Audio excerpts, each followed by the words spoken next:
It's generally very quiet in the unseen university library. There's perhaps the shuffling of feet as wizards wander between the shelves, the occasional hacking cough to disturb the academic silence, and every once in a while a dying scream as an unwary student fails to treat an old magical book with the caution it deserves. Consider orangutans. In all the worlds graced by their presence, it is suspected that they can talk, but choose not to do so in case humans put them to work, possibly in the television industry. In fact, they can talk. It's just that they talk in orangutan. Humans are only capable of listening in bewilderment. The librarian of Unseen University had unilaterally decided to aid comprehension by producing an orangutan human dictionary. He'd been working on it for 3 months. It wasn't easy. He'd got as far as ook. Author's note, which can mean, well, meanings include, "Pardon me, you're hanging from my rubber ring, thank you so very much," and "It may be just vital biomass oxygenating the planet to you, but it's home to me," and "I'm sure there was a rainforest around here a moment ago." End author's note. He was down in the stacks, where it was cool, and suddenly someone was singing. He took the pen out of his foot and listened. A human would have decided they couldn't believe their ears. Orangs are more sensible. If you won't believe your own ears, whose ears will you believe? Someone was singing, underground, or trying to sing. The chthonic voices went something like this. Glog, glod, glog, glod. Listen, you troll, it's the simplest song there is. Look, like this. Gold, gold, gold, gold. Gold, gold, gold, gold. No, that's the second verse. There was also the rhythmical sound of dirt being shoveled and rubble being moved. The librarian considered matters for a while. So, a dwarf and a troll. He preferred both species to humans. For one thing, neither of them were great readers. The librarian was, of course, very much in favor of reading in general, but readers in particular got on his nerves. There was something, well, sacrilegious about the way they kept taking books off the shelves and wearing out the words by reading them. He liked people who loved and respected books, and the best way to do that, in the librarian's opinion, was to leave them on the shelves where nature intended them to be. The muffled voices seemed to be getting closer. Gold, gold, gold. Now you're singing the chorus. On the other hand, there were proper ways of entering a library.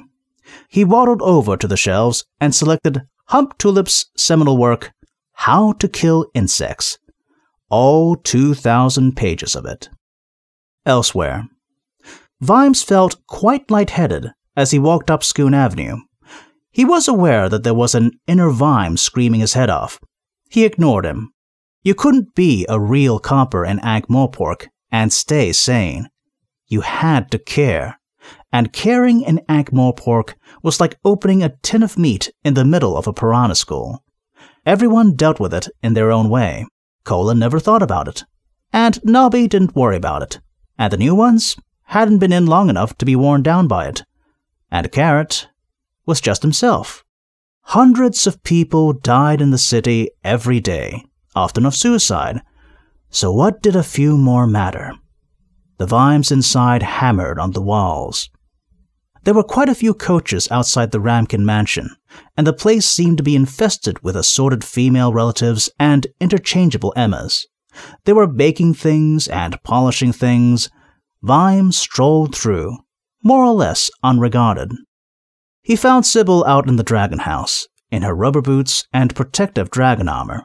She was mucking out, apparently blissfully unaware of the controlled uproar in the mansion. She looked up as the door shut behind Vimes. "Oh, there you are. You're home early," she said. "I couldn't stand the fuss, so I came out here, but I'll have to go and change soon." She stopped when she saw his expression. "There's something wrong, isn't there?" "I'm not going back," said Vimes. "Really? Last week you said you'd do a full watch. You said you were looking forward to it." Not much gets past old Sybil, Vimes thought. She patted his hand. "I'm glad you're out of it," she said. Elsewhere, Corporal Nobbs darted into the watchhouse and slammed the door behind him. "Well?" said Carrot. "It's not good," said Nobby. "They say the trolls are planning to march to the palace to get Coalface out. There's gangs of dwarfs and trolls wandering around looking for trouble. And beggars. Lettuce was very popular. And there's a lot of guild people out there too. The city," he said importantly, "is definitely a keg of #1 powder."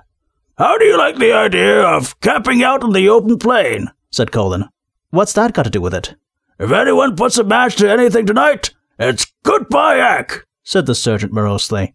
"Usually we can shut the city gates, right? But there's hardly more than a few feet of water in the river." "You flood the city just to put out fires?" said Angua. "Yep." "Another thing," said Nobby. "People threw stuff at me." Carrot had been staring at the wall. Now he produced a small, battered black book from his pocket and started to thumb through the pages. "Tell me," he said in a slightly distant voice, "has there been an irretrievable breakdown of law and order?" "Yeah, for about 500 years, said Colin. "Irretrievable breakdown of law and order is what Ankh-Morpork is all about." "No, I mean more than usual. It's important." Carrot turned a page. His lips moved silently as he read. "Throwing stuff at me sounds like a breakdown in law and order," said Nobby. He was aware of their expressions. "I don't think we could make that stick," said Colin. "It stuck all right," said Nobby. "And some of it went down my shirt." "Why throw things at you?" said Angua. "It's 'cause I was a watchman," said Nobby.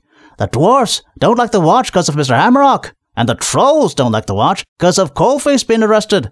And people don't like to watch 'cause of all those angry dwarfs and trolls around." Someone thumped at the door. "That's probably an angry mob right now," said Nobby. Carrot opened the door. "It's not an angry mob," he announced. "Ook." "It's an orangutan carrying a stunned dwarf followed by a troll. But he is quite angry if that's any help." Elsewhere, Lady Ramkin's butler, Willikins, had filled him a big bath. Tomorrow it'd be his butler and his bath. And this wasn't one of the old hip bath, drag it in front of the fire jobs, no. The Ramkin mansion collected water off the roof into a big cistern after draining out the pigeons, and then it was heated by an ancient geyser, author's note, who stoked the boiler, end author's note, and flowed along drumming, groaning lead pipes to a pair of mighty brass taps, and then into an enameled tub. There were things laid out on a fluffy towel beside it. Huge scrubbing brushes, 3 kinds of soap, a loofah. Willikins was standing patiently beside the bath, like a barely heated towel rail. "Yes," said Vimes. "His lordship, that is, her ladyship's father, he required to have his back scrubbed," said Willikins. "You go and help the old geyser stoke the furnace," said Vimes firmly. Left alone, he struggled out of his breastplate and threw it in the corner. The chainmail shirt followed it, and the helmet, and the money pouch, and various leather and cotton oddments that came between a watchman and the world. And then he sank, gingerly at first, into the suds. Elsewhere. "Try soap. Soap'll work," said Detritus. "Hold still, will you?" said Carrot. "You're twisting my head off." "Go on. Soap him head." "Soap your own head." There was a thung noise, and Cuddy's helmet came free. Cuddy emerged, blinking, into the light. He focused on the librarian and growled, "He hit me on the head." "Ook." "He says you came up through the floor," said Carrot. "That's no reason to hit me on the head." "Some of the things that come up through the floor of Unseen University don't even have a head," said Carrot. "Ook." "Or they have hundreds. Why were you digging down there?" "We weren't digging down. We were digging up." Carrot sat and listened. He interrupted only twice. "Shot at you?" 5 times, said Detritus happily. "Have to report damage to breastplate, but not to backplate, on account of, fortunately, my body got in way, saving valuable city property worth $3. Carrot listened some more. "Sewers?" he said eventually. "It's like the whole city underground. We saw crowns and stuff carved on the walls." Carrot's eyes sparkled. "That means they must date right back to the days when we had kings. And then when we kept on rebuilding the city, We forgot they were down there. That's not all that's down there, said Cuddy. We found something. Oh? Something bad. You won't like it at all, said Detritus. Bad, bad, bad. Even worse. We thought it would be best to leave it there, said Cuddy, on account of it being evidence, but you ought to see it. It's going to upset everything, said the troll, warming to the part. What was it? If we tell you, you say, stupid ethnic people, you pulling my leg off, said Detritus. So you'd better come and see, said Cuddy. Sergeant Colin looked at the rest of the watch. All of us? He said nervously. Shouldn't a couple of senior officers stay up here, in case anything happens? Do you mean in case anything happens up here? Said Angua tartly. Or in case anything happens down there? I'll go with Lance Constable Cuddy and Lance Constable Detritus, said Carrot. I don't think anyone else ought to come. But it could be dangerous, said Angua. If I find out who's been shooting at watchmen, said Carrot, it will be. Elsewhere. Samuel Vimes reached up with a big toe and turned on the hot tap. There was a respectful knock at the door, and Willikins' old retainered in. Would Sir be wanting anything? Vimes thought about it. Lady Rampkins said you wouldn't be wanting any alcohol, said Willikins, as if reading his thoughts. Did she? Emphatically, sir. But I have here a very fine cigar. He winced as Vimes bit the end off and spat it over the side of the bath, but produced some matches and lit it for him. Thank you, Willikins. What's your first name? First name, sir? I mean, what do people call you when they've got to know you better? Willikins, sir. Oh, right then. Well, you may go, Willikins. Yes, sir. Vimes lay back in the warm water. The inner voice was still in there somewhere, but he tried not to pay any attention.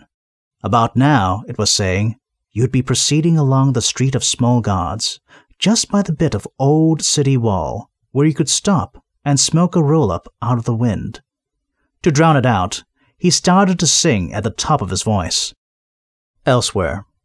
The cavernous sewers under the city echoed with human and near-human voices for the first time in millennia.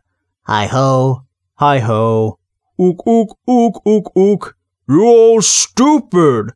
I can't help it. It's my nearly dwarfish blood. We just like singing underground. It comes naturally to us.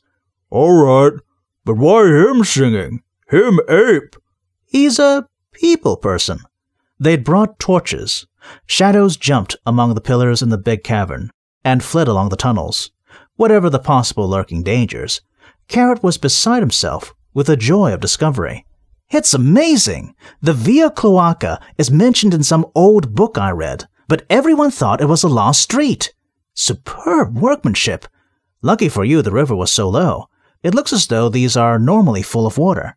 That's what I said Cuddy. Full of water, I said. He glanced cautiously at the dancing shadows, which made weird and worrying shapes on the far wall. Strange biped animals, eldritch underground things. Carrot sighed. Stop making shadow pictures, Detritus. Ook. What him say? He said, do deformed rabbit. It's my favorite. Carrot translated. Rats rustled in the darkness. Cuddy peered around. He kept imagining figures back there, sighting along some kind of pipe. There were a disturbing few moments when he lost sight of the tracks on the wet stone, but he picked them up again near a mold-hung wall. And then there was the particular pipe. He'd made a scratch on the stones. It's not far along, he said, handing Carrot the torch. Carrot disappeared. They heard his footsteps in the mud, and then a whistle of surprise, and then silence for a while. Carrot reappeared. My word, he said. You two know who this is? It looks like, Cuddy began. It looks like trouble, said Carrot. You see why we didn't bring it back up, said Cuddy. Carrying a human's corpse through the streets right now would not be a good idea, I thought. Especially this one. I thought some of that too, Detritus volunteered. Right enough, said Carrot. Well done, men. I think we'd better leave it for now, and come back with the sack later on.